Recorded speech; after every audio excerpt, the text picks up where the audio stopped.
semuanya. Halo semua bro. Kembali lagi bersama kita nih ya di channel Gibahin Bola yang selalu memberikan update ya tentang timnas Indonesia kita ya teman-teman ya. Nah untuk saat ini konten sekarang kita akan bahas peluang-peluang ya Mas ya. Iya. Peluang-peluang di tim ASEAN ya. Asia Tenggara ya. Khususnya Asia Tenggara. Asia Tenggara. Di kualifikasi Piala Dunia 2026. Yap. Kedepannya nanti ya. Iya. Siapa aja nih? Ada 3 negara gitu yang berpeluang ya. Seperti kita. Sebenarnya kan kita ada 5 nih Mas ya. Iya. Indonesia, Indonesia, Vietnam, Malaysia, Myanmar dan juga Thailand. Nah, 2 tim Vietnam dan juga Myanmar ini kemungkinan besar peluang lolosnya kecil. Ya. Nah, kita ada saingan lagi menjadi 3 lagi ya. Yep. Indonesia, Malaysia dan juga Thailand. Nah, gimana sih peluang tim-tim ASEAN ini? Untuk ke babak ketiga berikutnya ya. Iya. Yang merupakan babak yang sesungguhnya ya. Yep. Apabila kita ingin tampil di Piala Dunia 2026 ya, babak ketiga itu penentuan bagi tim-tim di seluruh dunia, terutama di Asia Tenggara kita nih ya. Dan kuncinya itu ternyata di tanggal 6 Juni ya. Itu jumpa bersama ya, bareng-barengan ya. Kita 6 Juni itu semuanya partai hidup mati Mas. Iya. Ya, di antara 3 negara, termasuk kita Indonesia, Malaysia dan juga Thailand. Nah, kita sebelum kita bahas ke sananya, kita coba itu ya, klasemen dulu ya. Iya. Kalau untuk timnas Indonesia, kita timnas Indonesia kan berada di grup F ya, bersama Irak, Vietnam, Indonesia dan juga Filipina. Indonesia berada di peringkat 2 setelah melakukan 4 pertandingan ya dengan poin 7 ya saat ini ya. Yang kita kemarin menang back to back melawan Vietnam 2 kali ya. Dan sedangkan Vietnam kalah 2 kali melawan kita sehingga dia berada di posisi 3 dengan poin 3. Sedangkan kita 7 ya. Nah, kemudian di grup dari Thailand sendiri, grup C. Nah, di situ ada Korea Selatan, China, Thailand dan juga Singapura. Nah, Thailand berada di posisi 3 ya, karena kemarin back to back seri melawan Korea Selatan di kandang Korea dan juga di kandang Malaysia, di kandang Thailand, jadi dia kalah 0-3 ya. Dan poinnya itu di grup C ya, Korea Selatan itu 10, Cina itu 7, Thailand baru 4 bro ini, dan Singapura 1. Nah sedangkan itu kunci ya bagi Thailand sendiri ya di tanggal 6 besok nih. 6 ya ini. Nah, kemudian kita beralih ke musuh kita nih, tetangga kita ya, Malaysia di grup D. Nah, di grup D itu ada Kyrgyzstan, ada Oman, ada Malaysia, dan ada Tiongkok, Cina Taipei di situ. Ya, notabene di situ Kyrgyzstan itu dia peringkat awal ya. Ya, dinilai 9 poin. Terus ada Oman juga 9 poin. Malaysia, nah Malaysia ini juga lumayan loh, 6 poin. 6 poin ya, karena kemarin 2 kali kalah ya dari Oman ya. Iya. Dari back to back kandang Malaysia dan kandang Oman ya. Iya, dan untuk paling buncit itu Cina Taipei. Nol, itu nggak pernah. Dilihat dari hasil klasemen tersebut Mas ya. Ini diperkirakan Indonesia sebenarnya yang peluang lebih besar Mas. Ya, karena kita hanya tinggal melakukan 2 pertandingan melawan Irak dan Filipina di kandang kita sendiri di GBK. Dan kita hanya membutuhkan poin 3 sebenarnya untuk lolos. Entah itu kita mengalahkan Irak ataupun kita mengalahkan Filipina. Tapi kita yang lebih dekat tanggal 6 Juni ini tanggal Irak ini. Ya kita optimis lah kita bisa mengalahkan Irak. Nah, dengan kita mengalahkan Irak, otomatis kita lolos ke babak ketiga dengan mulus ya. Iya, udah pasti ya. Paling nanti tanggal 11 kita jumpa dengan Filipina ya, di Gelora Bung Karno juga. Itu nanti kita nggak beban. Kita tinggal mempersiapkan aja nanti untuk babak 3 mungkin lawan Filipina. Kalau kita menang lawan Irak, paling nanti kita pemain yang cadangan atau pemain yang jam terbangnya kurang dipasang nanti untuk Sinteyong. Makanya partai tanggal 6 Juni ini partai yang hidup mati sebenarnya bagi kita, walaupun peluang kita lebih besar lolos. Ya. Sebenarnya kita cuma butuh 3 poin ya di situ ya. Entah kita melawan Irak, kita menang atau seri pun kita bisa berhasil. Pastinya di GBK tanggal 11 kan lawan Filipina itu mudah-mudahan sih sudah pasti bisa, bukanlah kita sombong ya. Dalam arti dari kualitas permainan pun Indonesia lebih unggul daripada Filipina ya. Di situ ya. Kita bisa menang pertandingan lawan Filipina ya. Jadi kita punya poin 4. Iya, poin 4 di situ. Nah, walaupun apesnya juga misalkan kita 2 pertandingan imbang dua-duanya, lawan Irak dan Filipina imbang 1-1. Ya nanti otomatis kita pasti kemungkinan pun juga lolos ya. Dikarenakan dari head to head kita kalau andaikan imbang dengan istilahnya Vietnam ya, kita bisa lebih unggul ya. Unggul karena Vietnam itu kalah 2 kali lawan kita kan. Iya. Nah. Dan yang seru ini yaitu di grup C loh. Yang di Thailand ya. Iya, ya ada Korea Selatan, ada Cina, ada Thailand, dan ada Singapura. Tanggal sendiri. 6 ini kan Thailand melawan Cina. Ya. Sedangkan sebelum pertandingan lawan Cina ini, di awal pertama kali main, Thailand itu kan kalah lawan Cina ya Mas ya. 1-2 di kandang Thailand sendiri. Kandang Thailand ya.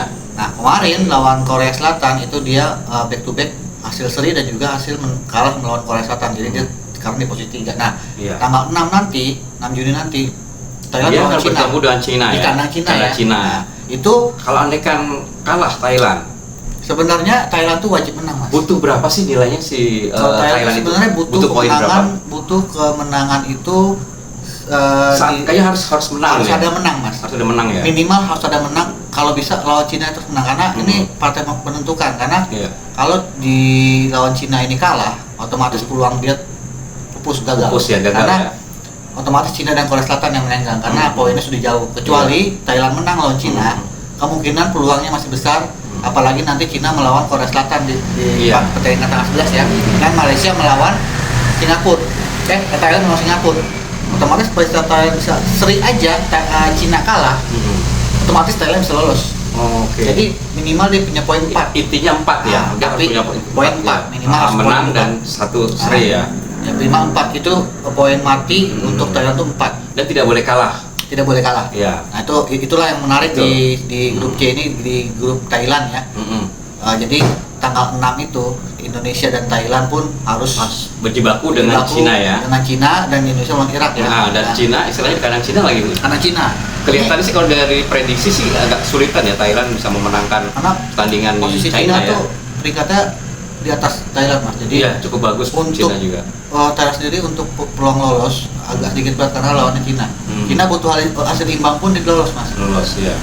Ya hasil lolos imbang asalkan lawan Korea Selatan nanti dia imbang juga. Tapi Cina nggak mau nih, nggak mau seri karena Malaysia Thailand kebetulan lawan Singapura terakhir kan. Iya. Dipastikan menang pasti menang Thailand, Thailand sama Singapura. Kalau Cina seri, dia ketat dia Cina. Karena kalau dia kalah pun ya tetap lolos. Iya. Karena kan Cina di kandang Thailand tuh menang. Jadi Thailand tuh head to headnya kalah. Iya. Dan berarti mau nggak mau China pasti dia membutuhkan menang, apalagi di kandangnya sendiri, di supporternya sendiri hitungannya ya. Jadi peluang Cina lebih besar lolos Mas. Karena seri aja pun Cina bisa lolos. Nah yang berat di Thailand harus menang lawan Cina dengan skor berapapun. Intinya wajib menang melawan Cina karena itulah yang bisa bikin lolos Thailand nanti ke babak 3. Iya.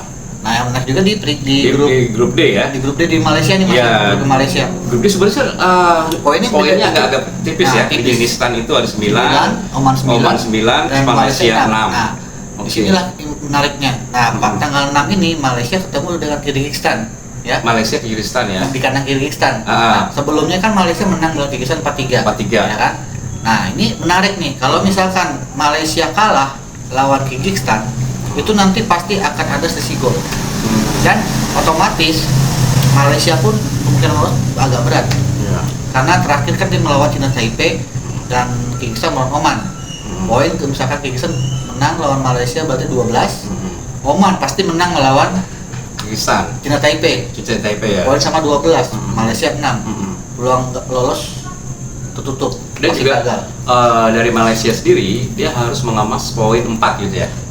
Menang dan juga sama kayak Thailand. Sama dengan Thailand harus poin 4 karena minimal saat di pertandingan lawan Kyrgyzstan harus menang. Ya. Karena kalau menang peluangnya masih terbuka. Yep. Nah juga dia bisa merangkak peringkat 2 Mas. Karena Kyrgyzstan kalah head to head lawan Malaysia.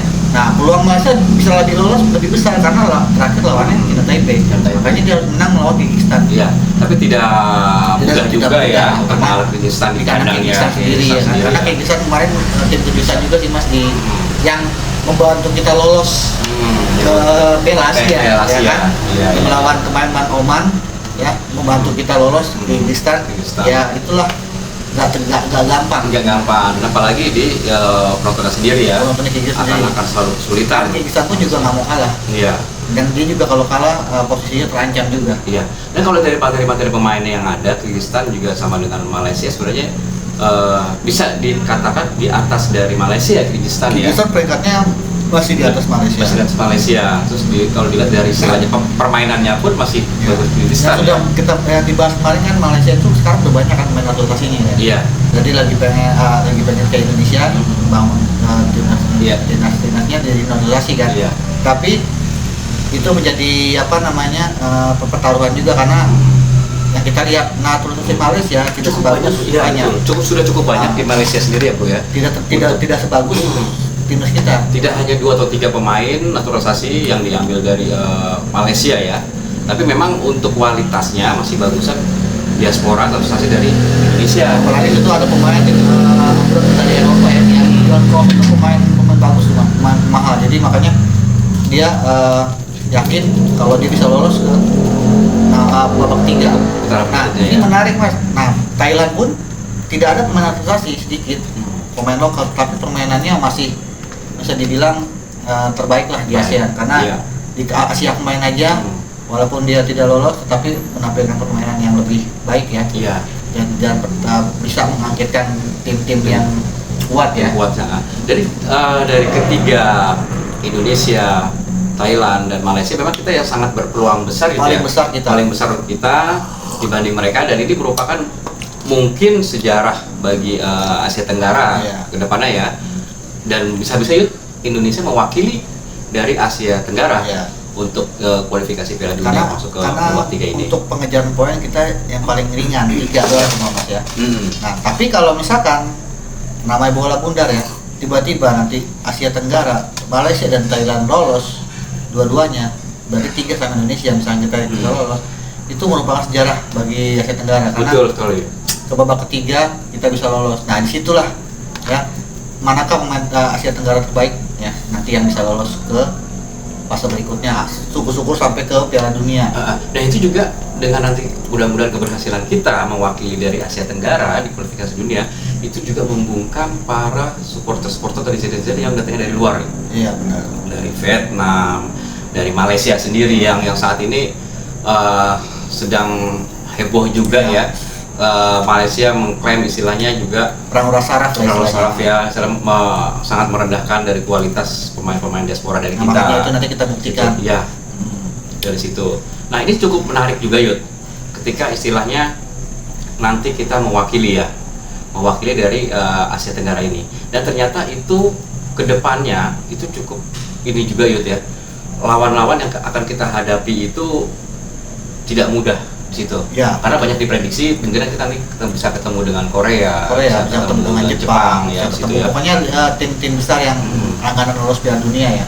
Nah, di situ nanti persiapan pasti terus dilakukan ya, sama baik dari timnas Indonesia sendiri maupun Thailand ataupun Malaysia jika ketiga tim dari Asia Tenggara ini lolos. Iya. Ya. Nah, menurut lu prediksi yang dari rencana dari coach Sintayong sendiri Yud ya, setelah nanti kita beranjak ke babak ketiga tentunya ya, dengan begitu ketat persaingan Korea, kita bisa ketemu dengan Korea, bisa ketemu Arab Saudi, bisa ketemu dengan Jepang, kemungkinan apa itu menurut prediksi beliau? Kalau peluang prediksi sih, kalau untuk peluang lolos kita optimis pasti bisa Mas, karena babak ketiga itulah babak yang benar-benar yang kita harus maksimalkan ya, karena dengan posisi runner up sama juara grup aja kita masih lolos. Pas lolos ke Piala Dunia pastinya ya, kita ambil 1 atau 2 peringkat di situ sudah pasti lolos ya. Dan itu pun kalau mungkin nanti kita napasnya tidak lolos di fase ketiga, minimal ada peringkat 3 dan keempat. Jadi biar nanti ada putaran keempat kan. Nah, disitulah nanti kita bisa putaran keempat yang masih bisa kita duel ya dengan tim yang peringkat 3-4 juga ya. Iya. Biar nanti kita satu juara grup yang lolos langsung ke Piala Dunia, itu kita masih bisa sih sebenarnya, kita masih bisa. Dan apalagi nanti kan kedepannya kan banyak juga naturalisasi yang akan hadir di situ. Pastinya sih Martin Paes, terus juga Calvin Verdong yang akan memperkuat dari tim kita dari situ ya. Mungkin sih memang sengaja untuk dipasangkan untuk event-event yang tanggal 6 tersebut ya, dan untuk menyambut babak berikutnya, babak ketiga. Maka dari itu ya pasti PSSI tidak tutup mata ya, pasti akan terus nge-ban naturalisasi dan juga mengember kekuatan timnas ya untuk laga di tahap ketiga ini. Makanya kita berharap aja mudah-mudahan timnas kita bisa lolos ke tahap 3 dan mengalahkan tim-tim Asia Tenggara lainnya sehingga kita menjadi wakil dari Asia Tenggara ya di Piala Dunia. Oke bro, mungkin diskusi kita untuk masalah peluang-peluang yang kita bisa mencapai ke kualifikasi berikutnya, khususnya di Asia Tenggara ya. Asia Tenggara. Dan gue di sini Adi dan rekan gue Yudi akan pamit undur diri dari channel Gibahin Bola sementara ini. Terima kasih untuk yang sudah nonton. Jangan lupa subscribe, like, and komennya di Gibahin Bola. Oke bro, sehat selalu buat lo semuanya. Wassalamualaikum warahmatullahi wabarakatuh. Salam sepak bola Indonesia.